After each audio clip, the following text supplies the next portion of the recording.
శ్రీగణేష్ చేసినాం. మనమైతే ఇప్పుడు వచ్చేసి శంకర్ సింగ్ కళాకారు దగ్గరికి తెచ్చినామంట. చూసుకొచ్చి మూమెంట్ వినాయకుడు అయితే తయారవుతుంది లోపల. లాస్ట్ ఇయర్ వచ్చేసి వినాయకుడు వచ్చేసి శివపార్వతుల చుట్టూ తిరుగుతూ అయితే ఉంటారనమాట. మహాదేవుడు చుట్టూ ఇంకా పార్వతీమాత చుట్టూ అయితే తిరుగుతూ ఉంటారు. సో ఈ ఇయర్ వచ్చేసి ఎట్లా అంటే హ్యాండ్ మూమెంట్ అండ్ హనుమంతుడు అయితే పక్కన ఉంటాడు. హనుమంతుడికి అయితే మూమెంట్ అయితే ఉందన్నమాట. సో లోపలికి అయితే వెళ్ళి యుద్ధం ఎట్లా తయారవుతుంది వినాయకుడు ఎందుకట అని చెప్పేసి సో వీడియోలోకి అయితే వెళ్ళిపోదాం. నమస్కారం ఫ్రెండ్స్, జై శ్రీ అనేసి జై శ్రీరామ్. ఇప్పుడైతే మనం వచ్చేసి శంకర్ సింగ్ కళాకారు వాళ్ళ వర్క్షాప్ దగ్గరికి అయితే వచ్చినాం అనమాట. చూసుకోవచ్చు మన మూమెంట్ వినాయకుడు. మీ అందరికి తెలిసిందే మూమెంట్ అయితే మస్తు ఉంటుంది. ఈ ఇయర్ లాస్ట్ ఇయర్ అంటే శివపార్వతుల చుట్టూ మన హనుమంతుడు అయితే వినాయకుడు అయితే తిరుగుతూ అయితే ఉంటారనమాట. సో ఈసారి ఎట్లా అంటే వినాయకుడు చేయి మూమెంట్ అండ్ పక్కనే హనుమంతుడు అయితే వస్తారు కదా, హనుమంతుడు చేయి మూమెంట్ అయితే వస్తుంది అనమాట. ఇక్కడ ఏంటంటే హనుమంతుడు ఇక్కడ గుండెని చీల్చి గుండె దగ్గర రాముడిని ఇంకా సీతామాతని అయితే చూపిస్తారు కదా, అట్లా అయితే వస్తుంది అనమాట. అండ్ ఇక్కడ వచ్చేసి మనకైతే అనుగ్రహం ఇస్తున్నట్టుగా అయితే ఉంది మొత్తం.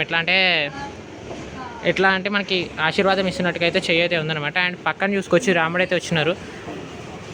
సో పెయిన్ వచ్చేసి సర్కిల్ ఏదైతే ఉందో అదైతే టర్న్ అవుతుంది అనమాట. మీరు వెనకైతే చూపిస్తా.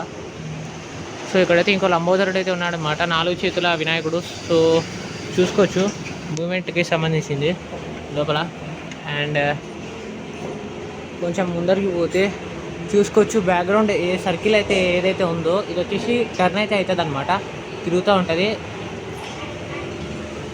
సో చూసుకోవచ్చు ఇక్కడైతే ఒక లంబోదరుడు అనమాట. అండ్ ఇక్కడ చూసుకోవచ్చు సేమ్ మూమెంట్ వినాయకుడు అనమాట ఇది వచ్చేసి. అండ్ ఇక్కడ వచ్చేసి గుండెని చీల్చి సీతామాతని అండ్ రాముడిని అయితే చూపిస్తారు హనుమంతుల వారు. అండ్ ఇక్కడైతే పక్కన రాముడు, అటువైతే చూసుకోవచ్చు మొత్తం ఇక్కడ ఇంకో అమ్మవారు అయితే వస్తారు. అండ్ ఇటువైపు మొత్తం జూమ్ చేసి అయితే చూడాలి మనం. ఇప్పుడు పెద్దగా అయితే ఉంది వినాయకుడు అయితే, మస్తు అయితే ఉంది. చూసుకోవచ్చు మొత్తం వినాయకుడు ఏదైతే ఉందో క్రేజీ ఇయర్ అయితే 2022లో అయితే మహాభారతం వినాయకుడు అనమాట. సో ఈసారి అయితే మరి హైలైట్ అయితే నాకు అయితే డౌటే లేదు. సో నాకు తెలిసి ఇక్కడ కూడా ఇంకా మూమెంట్ ఉంటుంది ఈ చేతికి కూడా నాకు తెలిసి. ఎందుకంటే చూసుకోవచ్చు ఈ గ్యాప్ అండ్ ఆ చేతికి ఉన్నట్టుగానే ఈ చేతికి కూడా సేమ్ ఉంది. రెండు సేమ్ వినాయకుడులే. మనకి ఏంటంటే ఇక్కడ ఏంటంటే బ్యాక్గ్రౌండ్స్ కానీ మూమెంట్స్ కానీ పెట్టేసినారు. సో దానికైతే ఇంకా తయారు కాలేదు మొత్తం. దీనికి కొంచెం అయితే డిఫరెన్స్ అయితే ఉంది, లేకుండా అయితే ఏం లేదు. అండ్ ఇక్కడైతే చూసుకోవచ్చు తొండం పార్ట్స్ అండ్ చేయి పార్ట్స్ మొత్తం ఇక్కడైతే పెట్టించినారనమాట. అండ్ ఇక్కడ వచ్చేసి వినాయకుడు హైలైట్ ఉంది ఈ ఇయర్ అయితే. సో చూద్దాం ఏం జరుగుతుందని చెప్పేసి కంప్లీట్ అయినా కూడా నెక్స్ట్ ఇయర్ ఎట్లా ఉంటుంది, ఈ ఇయర్ ఎట్లా ఉంటుంది మొత్తం అయితే అప్డేట్ అయితే ఇస్తూ ఉంటాం మనమైతే. సో బ్యాక్గ్రౌండ్ సర్కిల్ ఏదైతే ఉంటుందో అదైతే టర్న్ అయితే అవ్వాలి. మనం వచ్చేటప్పటికైతే ఓన్లీ 2 మూమెంట్స్ అయితే మాత్రమే ఉన్నాయి.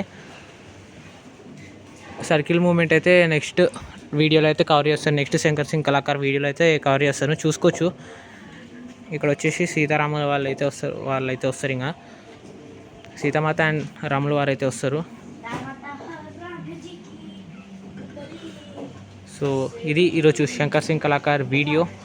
సో మీకు నచ్చిందని అనుకుంటున్నాను. మీకు నచ్చినట్టయితే మాత్రం మన ఛానల్ అయితే సబ్స్క్రైబ్ చేసుకుని పక్కన బెల్ నోటిఫికేషన్ బటన్ అయితే ఆన్లో పెట్టుకోండి. Thank for watching. జై శ్రీ గణేష్, జై శ్రీరామ్.